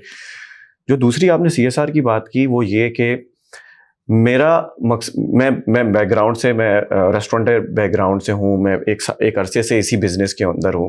ऑल्दो कि मैं बाय प्रोफेशनल इलेक्ट्रिकल इंजीनियर हूँ, लेकिन काम मैं ये मेरे फादर भी यही काम करते थे, तो मैं भी यही काम कर रहा हूँ। तो मुझे बहुत छोटे से मुझे पता है कि कहाँ पर प्रॉब्लम्स आती हैं एक रेस्टोरेंट के अंदर, और कहाँ कहाँ पर लीकेजेस होती हैं। एक इन्वेस्टर जो होता है या जिसने शौकिया रेस्टोरेंट खोला हुआ होता है, उसको नहीं पता चल रहा होता कि कहाँ प्रॉब्लम आ रही है। तो बहुत सारे ऐसे रेस्टोरेंट्स मेरे पास आते हैं कि बस हम हिम्मत हार गए, पैसा लगा लगा के थक गए, रेवेन्यू अच्छा कमा रहे हैं लेकिन नेट प्रॉफिट कुछ भी नहीं है। जेब से 4 लाख का बिजनेस करने के बावजूद जेब से ही पैसा लगाना पड़ता है। लीकेजेस बहुत हैं, वेस्टेजेस बहुत हैं, और कस्टमर रिटेंशन नहीं है। मार्केटिंग पे, कस्टमर एक्विजिशन पे बहुत पैसा लगाना पड़ता है, लेकिन हम रिटेन नहीं कर पाते। तो बहुत सारी ऐसी चीजें होती हैं, हम ट्रेनिंग करवाते हैं, लीकेजेस बंद करते हैं, रेसिपी चेंजेस करते हैं, मेन्यू इंजीनियरिंग करते हैं, उसके बाद चीजें बेहतर हो जाती हैं। तो ख़ास तौर पे वो रेस्टोरेंट, आपके प्लेटफॉर्म से मैं मैसेज भी देना चाहूँगा कि वो रेस्टोरेंट्स जो कि बंद होना चाह रहे हैं या बंद होने की तरफ जा रहे हैं, तो वो फ्री ऑफ कॉस्ट हम ये सर्विस, मेरी team free of cost service देती है ये वाली। क्या ये आप ऑनलाइन भी कर सकते हैं? मतलब ज़रूरी तो नहीं सब दुबई में हो। बिल्कुल, मैंने शारजा में हो। अच्छा, बिल्कुल, मस्कत में एक ऐसा प्रोजेक्ट है जो कि बंद होने के लिए आया था मेरे पास, और मैंने सिर्फ ऑनलाइन, वैसे तो वो बुला रहे थे कि आप आ जाएं, लेकिन मेरी मसरूफियत की वजह से मैं नहीं जा सका। और रियाद के अंदर भी है, लेकिन रियाद के अंदर तो अब हमारा इंक्यूबेशन सेंटर भी है, लेकिन मस्कत के अंदर प्योरली हमें एक दफ़ा भी नहीं गया, और मैं मिला भी नहीं उस बंदे से, लेकिन सिर्फ और सिर्फ ऑनलाइन मीटिंग्स की हैं, और हमने वो चीज़ को बेहतर कर दिया। क्योंकि इससे देखें, लव लॉसेज होते हैं। बेसिकली एक रेस्टोरेंट आपने खोला है ना जुनेद भाई, अब जब आप वो बंद कर रहे होते हैं ना, तो मुझे पता है कि कितना पेन से वो बंदा गुजर रहा होता है कि यार मैंने बहुत जान मारी इस पे, 3 साल तक लगा रहा, और अब मुझे ये बंद करना पड़ा। तो लव लॉस तो है उसका, पैसा भी लॉस है उसका। एट द सेम टाइम उसने जो 15 बंदे हायर किए हुए ना, वो भी बेरोजगार हो रहे हैं, और वो सिर्फ 15 लोग नहीं, वो बेसिकली 15 फैमिलीज हैं। 15 फैमिलीज हैं। तो ये वाला जो बंदा बंद करने के लिए मेरे पास आया ना, वो मुझे कंसल्टेशन के चार्जेस नहीं देगा कभी भी, कि ठीक है मैं आपको पैसे देता हूँ, आप देखें कि क्या करना है। पहले ही वो पैसा लगा लगा के ड्रेन हो चुका है, उसके पास एनर्जी ही नहीं है। हाँ। तो जो डूब रहा है ना, उसको हम ये स्विमिंग नहीं सिखा सकते कि ऐसे स्विमिंग करो बाहर आओ। उसके लिए जो है ना, आपको लाइफ गार्ड भेजना ही पड़ता है कि भाई आपको खींच के बाहर निकाले। तो वो लाइफ गार्ड तो हम कर ही नहीं सकते उसको, कि हम उसको स्विमिंग सिखाएं उस टाइम पे।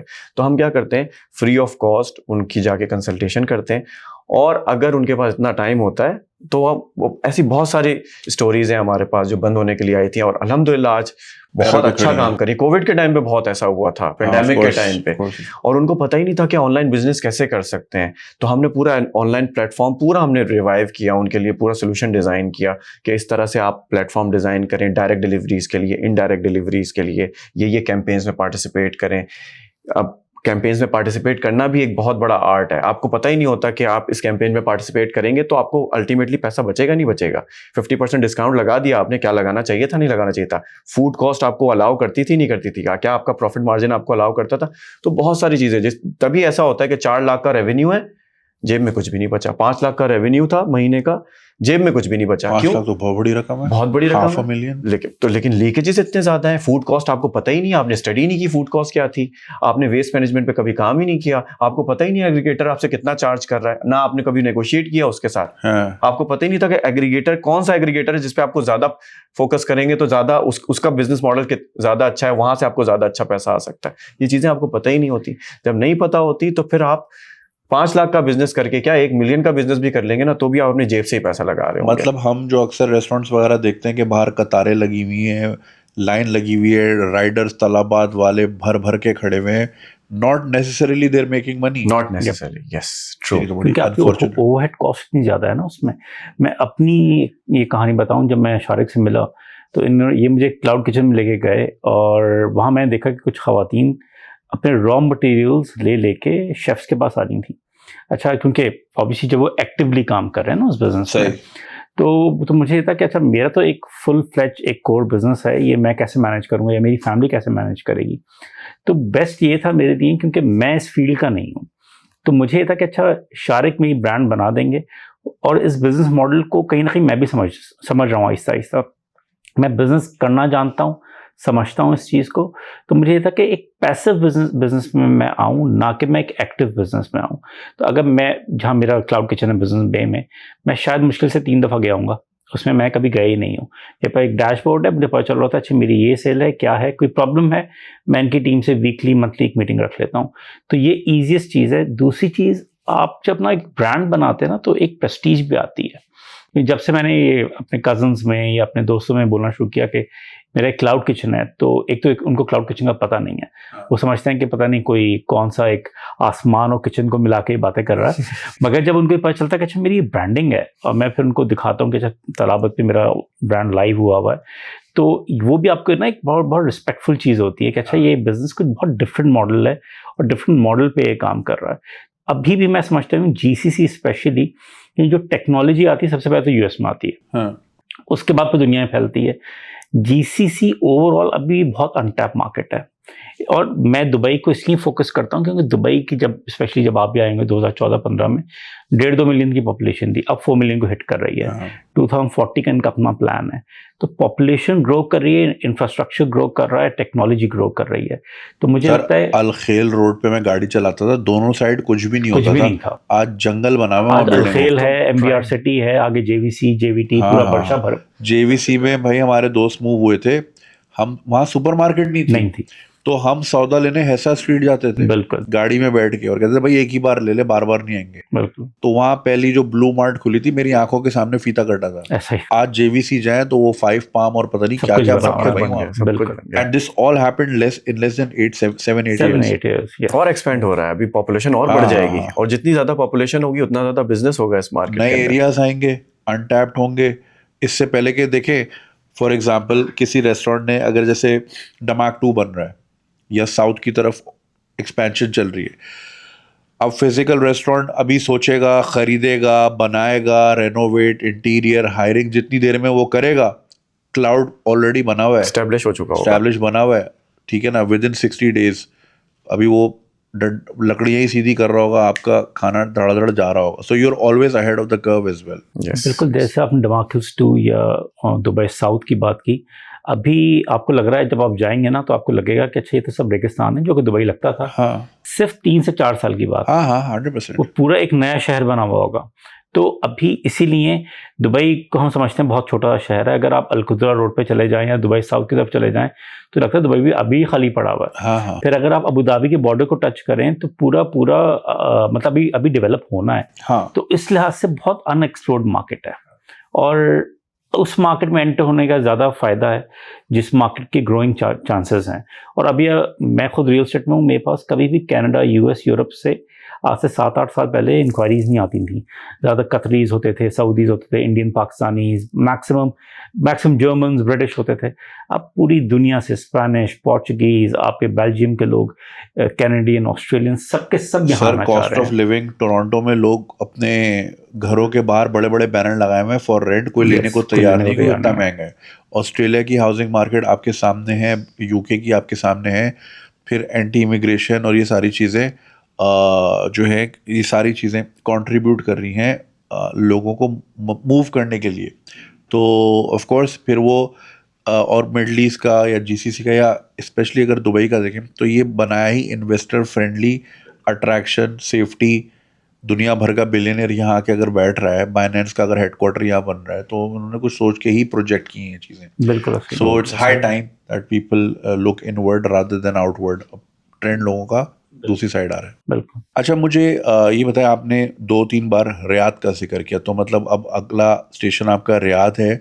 सो इन द नेक्स्ट 2-3 ईयर्स आपको क्या लगता है कि आप कहाँ कहाँ अपने क्लाउड किचन को लेके जा सकते हैं? देखिए, रियाद में तो इकोसिस्टम हमने डेवलप कर लिया है, तो जो यहीं से जो मैच्योर हो चुके होते हैं हमारे ब्रांड्स, तो उनको हम ऑप्शन देते हैं कि अगर रियाद की मार्केट, क्योंकि संभालना हम नहीं है। हाँ, अगर वो बंदा यहाँ रहता भी है, इन्वेस्टर दुबई के अंदर भी रहता है या दुनिया के किसी भी कोने में रहता है, तो संभालना उस सिचुएशन में भी हमें, इस सिचुएशन में भी हमें है। हाँ, तो हम, रियाद की मार्केट बहुत ज़्यादा ग्रोइंग मार्केट है, हाँ, of और course. वो जीसीसी का नेक्स्ट कैपिटल बनने जा रहा है। बहुत बिजनेस है इस टाइम पे वहाँ पर, और आवाम भी ठीक ठाक है और बड़ा शहर है।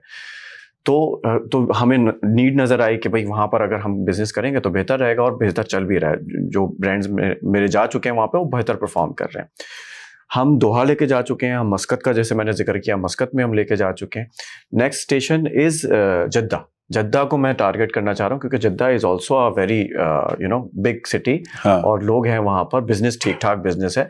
और जैसे कि यहाँ पर ट्रेंड चेंज हो गया ना, यहाँ पर अब डिलीवरीज का ट्रेंड बढ़ता चला जा रहा है। 70% जो है रेस्टोरेंट का रेवेन्यू भी डिलीवरी बिजनेस से आ रहा है। तो वहाँ पर भी इसी तरह से ट्रेंड चेंज हो रहा है। पहले लोग जाकर बैठकर खाना पसंद करते थे, अब लोग डिलीवरी मंगवाकर घर पे बैठ के, ऑफिस में बैठ के खाना पसंद कर रहे हैं। सही। तो चीज़ें चेंज हो रही हैं, और डिफरेंट कुजीन को वहाँ पर पहले ट्राई नहीं किया जाता था। हाँ, अब लेकिन वहाँ पर डिफरेंट कुजीन को ट्राई किया जा रहा है। चीज़ें बदल रही हैं, इवॉल्व हो रही हैं। जैसे दुबई इवॉल्व हो रहा होता है, वैसे वैसे पूरी गल्फ कंट्री के ना अलग अलग हिस्से इवॉल्व हो रहे होते हैं। तो वहाँ पर ये चीज़ें चेंज हो रही हैं। तो नेक्स्ट स्टेशन इज़ इंशाल्लाह कि हम जद्दा में भी हम स्टार्ट करेंगे इंशाल्लाह। अच्छा, एक सवाल हसन साहब मैंने आपसे पूछना था कि यहाँ पे जब मैं यहाँ रहता भी था, तो घर से ख़वातीन किचन चलाती थी, और ये कि उनके लंच, आपने लंच का पैकेज लिया है, ऑफिस में लंच आ रहे हैं या घर में डिलीवरी रात में वगैरह वगैरह, तो क्या can they B A part of it? मतलब क्या क्लाउड किचन घर से भी ऑपरेट हो सकता है? कोई ख़वातीन अगर जिनको अच्छी कलनरी स्किल्स हैं और उसको एक्सरसाइज करना चाह रही हैं, और घर में वर्किंग हाउस वाइफ हैं, तो चलो घर से एक स्टार्ट हो जाए, क्या ये पॉसिबल है? अच्छा, पहला सवाल लोगों का यही जहन में आता है कि क्लाउड किचन घर से ही स्टार्ट होता है। एक तो सबसे पहली चीज़ कि देखें, आप अपने किचन की आपकी अपनी लिमिटेशन है ना। अगर आप वही जो किचन में खाना बन रहा है अपने घर में बनाएंगे, तो आपके पड़ोसी भी परेशान होंगे। मगर यूएई का एक स्ट्रिक्ट लॉ है कि आप अब ये चीज़ अपने घर में नहीं कर सकते। मैं नाम नहीं लूँगा, मगर स्पेसिफिकली कुछ शारजा में ऐसे केसेस हुए जिसमें बहुत बड़े बड़े फाइन, 2.5 3 लाख दिरहम से ऊपर के फाइन लगे लोगों को, जो कि घर में कुछ ख़वातीन कर रही थी। तो बेहतर ये है कि आप 2.5 लाख 3 लाख इन्वेस्ट कर दें, ना कि आप ये रिस्क लें। हाँ। तो ये एक बहुत बड़ा फैक्टर है कि लोगों के कॉन्सेप्ट है ये कि नहीं, हम अपने घर में ही कर लेंगे। और फाइन क्यों पड़ा है? वो इसलिए क्योंकि घर से एक काम करना अलाउड नहीं है। कमर्शियल एक्टिविटी परफॉर्म अलाउड ही नहीं है ना। अगर मैं घर से बैठ के अगर रियल एस्टेट बेचना शुरू कर दूंगा, तो कहेंगे नहीं, अपने रेजिडेंशियल एड्रेस से आप प्रॉपर्टी बेच रहे हैं, नहीं, अलाउड नहीं है। हाँ। आपको एक फिजिकल ऑफिस लेना है, उसकी जारी लेनी है, प्रॉपर स्टाफ रखना है। Same goes for cloud kitchen. Food business में हाँ। म्युनिसिपैलिटी इंस्पेक्शन जरूरी है। हाँ। जहां पर म्युनिसिपैलिटी की इंस्पेक्शन नहीं हो सकती, टेम्परेचर कंट्रोल नहीं हो सकता, हाइजीन लेवल चेक नहीं हो सकता, वहां पर आप कमर्शियल एक्टिविटी, आप अपने हस्बैंड को बना के खिलाएं घर से बैठ के खाना, आप दूसरों के हस्बैंड को नहीं खिला सकते। मतलब वही वाली बात है ना, मुझे नहीं पता घर में कितने कॉकरोच है, क्या है, हाइजीन का क्या लेवल है। कम से कम रेस्टोरेंट में चेक एंड बैलेंस है, म्युनिसिपैलिटी छापा मारती है, हमने इतनी बार देखा है। बिल्कुल, कंदूरा पहन के सीधा किचन में जाते हैं, देखते हैं क्या है, और खड़े खड़े फाइन देते हैं। तो घर में ये नहीं हो सकता। तो हाइजीन का और हेल्थ, देखिए यार कितना और डिटेंशन भी है इस पे। अगर आप पकड़े जाएंगे तो ना सिर्फ फाइन है, डिटेंशन भी है। आपको 6 महीने के लिए बंद करेंगे और खवातीन बंद होंगी। ऐसा नहीं होगा कि मेरे सैया को जी ले को जाए। ले जाओ, सैया जी को नहीं, आप वो उनको ही लेके जाएंगे। आप जो बना रहा है, जिसका बिजनेस है, वो बंद हो जाता है। और ऐसा 2 खवातीन को मैं जानता हूँ कि 2 खवातीन 6-6 महीने के लिए बंद रही, जी। उसके बाद फिर डिपोर्ट है, उसके बाद क्योंकि ये बहुत बड़ा क्रिमिनल ऑफेंस है कि किसी भी आपके खाने की वजह से किसी की भी तबीयत खराब हो सकती है, क्योंकि घर के अंदर म्युनिसिपैलिटी के स्ट्रिक्ट लॉज हैं कि भाई मटन को आप वेजिटेबल के साथ नहीं रख सकते, लेंटन को आप चिकन के साथ नहीं रख सकते, कटिंग बोर्ड्स अलग अलग होती हैं। हाँ। चिकन को काटने के लिए एरिया अलग होता है, मटन को काटने के लिए, बीफ को काटने का एरिया अलग होता है, प्रेप एरियाज अलग अलग होते हैं, वेजिटेबल को काटने का एरिया ही अलग होता है। तो इतनी ज्यादा स्ट्रिक्ट जो है ना चीजें होती हैं जो कि एक कमर्शियल किचन के अंदर हो रही होती हैं। जुनैद, मेरे ख्याल से एक अच्छी चीज़ है, क्योंकि यूएई इंडिया पाकिस्तान तो है नहीं। आपने बर्गर बनाया, क्या था उसके अंदर, क्या नहीं था, चाय बनाई, कुछ भी बनाया, आप किस तरीके से बना रहे हैं, हाइजीनिक फूड है या नहीं है। तो मेरे ख्याल से लॉज को आप फॉलो करें, इसीलिए ये एक ग्रोइंग मार्केट है, क्योंकि लोगों को ये डर खौफ नहीं है। अच्छा, उनको पता है हम लॉ फॉलो करेंगे हम बिजनेस कर लेंगे। हाँ। अगर हम लॉ फॉलो नहीं करेंगे तो हमारे साथ कुछ और भी हो सकता है। तो इसलिए सबके सब आप देखें, लेन में गाड़ी चलाते हैं, इज्जत से बात करते हैं, कोई पेडिस्ट्रियन जा रहा होता है आप गाड़ी रोक लेते हैं। इंडिया पाकिस्तान में ये फ़र्क है ना, या ओवरऑल अगर आप, इवन मैं यूरोप में कुछ पार्ट में देखा कि आपकी रिस्पेक्ट नहीं है, मगर यूएई में ये स्ट्रिक्टनेस है, रिस्पेक्ट अलग है, स्ट्रिक्टनेस है, तो लोगों को फॉलो करना पड़ता है। और ये जो, इसलिए मुझे लगता है कि यहाँ बिजनेस करना आसान है comparatively other part of the world. तो टू सम इट अप, मुझे तो ये लगता है कि भाई 1.5-2 मिलियन फंसाने से बेहतर है बंदा 3 लाख का लगा के रिस्क ले ले, चल पड़ा तो सही है, खुदा ना खास्ता अगर हुआ भी तो at least it's not 1.5 million, it's not 2 million, right. और इतनी सहूलतें एक दुबई जैसे जगह पे ही आपको मिल सकती हैं कि जहां आप रिमोटली बैठ के भी चीज़ें चला सकते हैं, ऑपरेट कर सकते हैं, ट्रांसपेरेंसी है, क्लैरिटी है, हर चीज़ आपके सामने है। So I think it's a great opportunity. मुझे ये बताइए कि कॉन्टैक्ट डिटेल्स, तो जैसे कि आप स्क्रीन पे देख रहे हैं, आप शारिक की टीम से कॉन्टैक्ट कर सकते हैं। तो मतलब जाहिर है, जैसे मैंने कहा, $1,00,000 छोटी अमाउंट नहीं है, 3-3.25 लाख दिरहम बड़ी अमाउंट है। तो ऑब्वियसली मैं कोई पहली बारी में तो नहीं आपको पकड़ा दूंगा, तो मुझे शायद अपनी क्लैरिटी के लिए मशवरा भी करना है दोस्त से, बीवी से, दोस्त अहबाब से। तो मुझे शायद I will be keep following up with you. तो मतलब कोई ये तो नहीं है कि जी मैं आपको सिर्फ 2 मीटिंग्स दूंगा और ये फलाना ढिमकाना। टीम के साथ कनेक्ट होते हैं, टीम फिल्टर आउट करती है, उसके बाद फिर मुझसे बात करनी होती है तो मैं भी ऑनलाइन डिस्कशन करता हूँ। सही है। अगर यहाँ मौजूद हैं, फिजिकली मुलाकात कर सकते हैं तो फिजिकली भी मुलाकात ये हो ज़्यादा जाती बेहतर है। हाँ। तो इनफैक्ट के वो किचन आ सकते हैं, किचन आके देखें। हाँ। तो जब फिजिकली जब आकर देखते हैं, डैशबोर्ड देखते हैं, इतने ऑर्डर्स आ रहे हैं, ये हो रहा है, आपके पास भी डैशबोर्ड का एक्सेस होगा। आप दुनिया के किसी कोने में हो, आपको पता होगा इस वक्त तलाबात पे ऑर्डर आया हुआ है और हमारे लड़के प्रिपेयर कर रहे हैं और राइडर वेट कर रहा है। इतनी क्लैरिटी तक होगी आपके पास। सही।